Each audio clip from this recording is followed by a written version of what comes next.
Hi అండి, అందరు నమస్కారం. నా పేరు కిరణ్. ఇప్పుడు మనం మాట్లాడుతున్నాం 2024లో ద బెస్ట్ సీరియల్ గురించి మాట్లాడుతున్నాం. నేను ఎండ్ అయిపోయిన సీరియల్ గురించి అయితే మాట్లాడట్లేదు. ఇప్పుడు ప్రజెంట్ జరిగే సీరియల్, అది కూడా ప్రైమ్ టైంలో, అంటే 6 o'clock నుంచి 10 o'clock వరకు ఏదైతే సీరియల్ వస్తున్నాయో వాటి సీరియల్లో నా టాప్ 5, అంటే నేను చూసి నేను అనాలిసిస్ చేసి టాప్ 5 సీరియల్స్ అయితే నేను చెప్తా ఉన్నాను. మొత్తం మనకైతే 6 గంటల నుంచి 10 గంటల వరకు అయితే మనకు మొత్తం 8 సీరియల్ అయితే వస్తున్నాయి. 8 సీరియల్లో టాప్ 5 సీరియల్స్ మీకు ఇప్పుడు చెప్తా ఉన్నాను. ఎవరినో కొత్తగా చూస్తారు మాత్రం ఖచ్చితంగా సబ్స్క్రైబ్ చేసుకోండి. అలాగే లైక్ చేసి వీడియో చూడండి. మీకు ఇష్టమైన సీరియల్ ఏందో కూడా కామెంట్ చేయండి. ఎందుకంటే మీరు ఏ ప్లేస్లో ఉంచాలనుకుంటా ఉంటారు, ఈ సీరియల్ పలానా సీరియల్ నేను ఈ సీరియల్లో ఈ ప్లేస్లో 1 ప్లేస్లో 2 ప్లేస్లో ఉంచాలనుకుంటున్నాను ఖచ్చితంగా కామెంట్ చేయండి. నేనైతే మాత్రం ఇప్పుడు ఫస్ట్ మనం మాట్లాడుకుందామంటే టాప్ 5లో మాట్లాడుకుందామంటే టాప్ 5 మగవ సీరియల్కి అయితే నేను 100% మగవకి ఇస్తాను. ఎందుకంటే మగవ సీరియల్ మధ్యాహ్నం 1:30కి వస్తుంది. 1:30 నుంచి మళ్ళీ 6:30కి వచ్చినాక మంచి టీఆర్పీ, అలాగే స్టోరీ లైన్ అయితే చంటి సుందర పెళ్లి జరిగిన తర్వాత స్టోరీ లైన్ అయితే చాలా బాగుంది. నేనైతే పర్టికులర్గా రికమెండ్ చేస్తాను, ఖచ్చితంగా చూడండి ఒకవేళ మీకు టైం ఉంటే మాత్రం.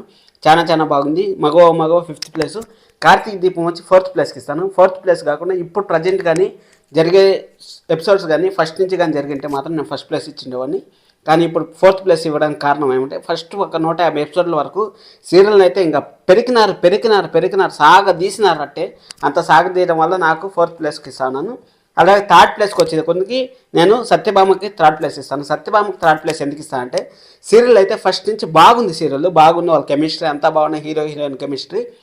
కానీ ఇప్పుడు ఏం జరుగుతుంది ప్రజెంట్ సిచ్యువేషను, ఒకే ఒక చిన్న లైను, అంటే మహాదేవ్ కొడుకు మన క్రిష్ కాదు, ఆ ఒక్క చిన్న లైన్ పట్టుకొని సీరియల్ని లాగి సాగదీస్తూ ఉంటారు. ఆ సాగదీయడం వల్ల ఏమవుతుందంటే హీరో క్యారెక్టర్ తగ్గిపోయింది, హీరోయిన్ క్యారెక్టర్ ఒక్కటే ఎంత లాక్కొని వస్తుంది చెప్పండి. లాక్కొని రాలేదు కదా, దానికోసం అనేసి నేను 3rd ప్లేస్ అయితే ఇస్తా ఉన్నాను. ఇది ఓవరాల్గా చెప్తాను. మళ్ళీ 2nd ప్లేస్కి వచ్చి బ్రహ్మముడి సీరియల్ అయితే నేను 2nd ప్లేస్లో ఇస్తాను. బ్రహ్మముడి సీరియల్ స్టార్టింగ్ నుంచి చాలా బాగుంది. కానీ మనకు చూసించిందే మళ్ళీ చూస్తాను. అలాగే కొన్ని క్వశ్చన్లు ఉంటాయి కదా, ఆ క్వశ్చన్లు అలాగే పెండింగ్ పెట్టేస్తారు. ఆ క్వశ్చన్లు ఏమో తెలిస్తే మీకు కామెంట్ చేయండి. ఆ క్వశ్చన్లు అన్నీ అలాగే పెండింగ్ పెట్టేస్తారు. క్వశ్చన్లు పెండింగ్ పెట్టేసి వాళ్ళకి ఇష్టం వచ్చినట్టు ఇప్పుడు 15 రోజులు ఒక స్క్రిప్ట్ కావాలి, ఆ 15 రోజుల స్క్రిప్ట్ మాత్రం రెడీ చేసుకుంటారు. అదంతా ఛానల్ వాళ్ళు కొంచెము, అంటే వాళ్ళు కూడా అనలైజ్ చేసే వాళ్ళు ఉంటారు కదా, ఈ విధంగా సీరియల్ ఎలా ముందుకు పోతుంది ఏమనేసి వాళ్ళు 15 రోజులు 20 రోజులు ఎపిసోడ్లు ముందునే వాళ్ళకి చూపిస్తారు ఏం జరుగుతుంది అనేసి. ఆ చూపించేది అలాగే స్టోరీ లైన్లు వాళ్ళకి ముందునే ఇస్తారు. ఆ స్టోరీ లైన్లు ఎలా ఉన్నాయి అనేసి చూసుకొని వాళ్ళు టైం చేశారనేసి నేను ఆల్రెడీ మీకు చెప్పాను వీడియోలో. అందువల్ల టైం కూడా చేంజ్ అయిపోయింది. అందువల్ల నేను 2nd ప్లేస్ అయితే ఇస్తాను. బ్రహ్మముడి తగ్గిపోదు అసలు, నెంబర్ 1 ఎప్పుడు కానీ టీఆర్పీలో వాటిలన్నింటిలో చూసుకుంటే, కానీ బెటర్.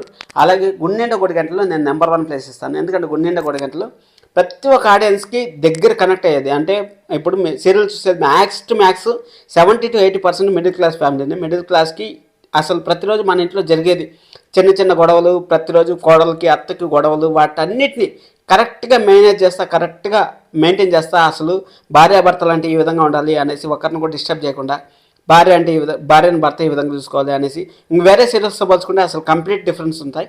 అందుకోసం నేను గుండె కొడుకుని ఇస్తాను. మీ ఒపీనియన్, మీరు ఏ సీరియల్ నెంబర్ 1 పొజిషన్ ఇస్తారు కామెంట్ చేయండి. అలాగే ఎవరినో కొత్తగా సార్ మాత్రం ఖచ్చితంగా సబ్స్క్రైబ్ చేసుకోండి. 2025 నూతన సంవత్సర శుభాకాంక్షలు ప్రతి ఒక్కరికి. Thank you so much. Love you all. By by.